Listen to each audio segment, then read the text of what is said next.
They stood there in their black suits, fake grief plastered across their Botoxed faces. My father adjusted his cufflinks like he was at a board meeting, not his own father's funeral. My mother dabbed her eyes without tears. And me? I didn't cry. I had buried the only man who ever raised me, but I didn't cry. I was too focused on what was coming. The lawyer cleared his throat and opened the envelope with Granddad's will. I watched their postures straighten, their eyes sharpened like vultures circling fresh kill. They thought they knew what was inside. They didn't. I still remember the night they left me with him. I was 9. My father had a new job in Dubai. My mother said I'd be better off in the countryside. She didn't even hug me goodbye.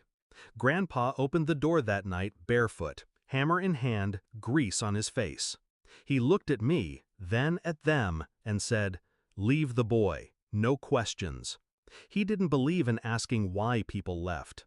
He believed in showing you how to survive once they did. He taught me how to build a table, wire a generator, break a man's nose if I had to. He didn't coddle me, but he never abandoned me either. When I broke my arm falling off the barn roof, he didn't panic. He drove me to the ER himself and told the nurse, "He's tough, just needs a cast." He was right. He made me tough. And when I turned 18, he made me his business partner. That's what they didn't know. While they were living like royalty in foreign countries, I was building legacy with calloused hands and blueprints. By the time I was 25, I was managing the ranch, the workshops, the patents, the land, and the quiet investments he'd made in tech startups. Granddad played dumb, always wore those dirty overalls, but he was sharp. Silent rich. The kind who never showed his cards until it mattered. And it mattered now. The lawyer began to read. Generic preamble. Then, to my beloved grandson, who never needed to be told he was my son because he showed up every damn day, I leave everything. Silence. The kind that stretches, suffocates. The lawyer looked up, adjusted his glasses. That includes the house, land, business assets, patents, and my entire financial estate, valued at just under $112 million. My mother's hand twitched. My father blinked too fast. The vultures had misjudged the corpse. To my son and daughter-in-law, the lawyer continued, I leave a watch that never worked and a recipe for disappointment. They'll know what it means. I did. It was a joke between Grandpa and me.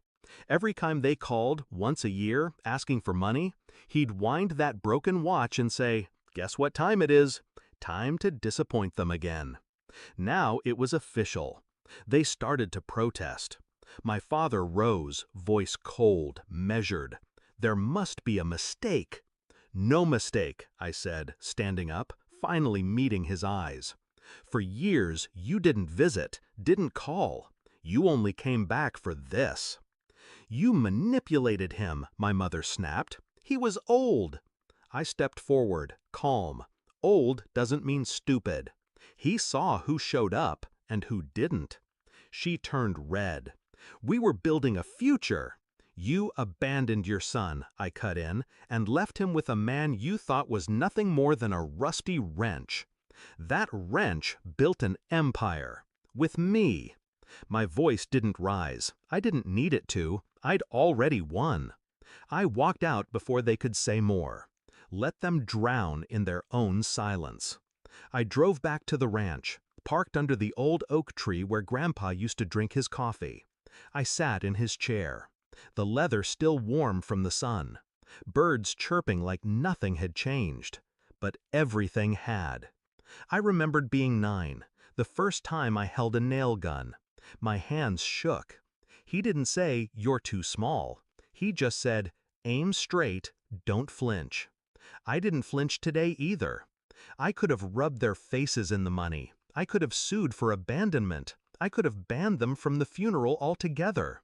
But Grandpa taught me better than revenge for the sake of revenge. He taught me timing. He taught me silence. He taught me that when someone shows you what you mean to them, believe them. They showed me, and I let them sit with it. Broke, bitter, and now forgotten. The empire they thought was theirs died the moment they drove away that night. I was 9. Now I own it, and all I did was show up.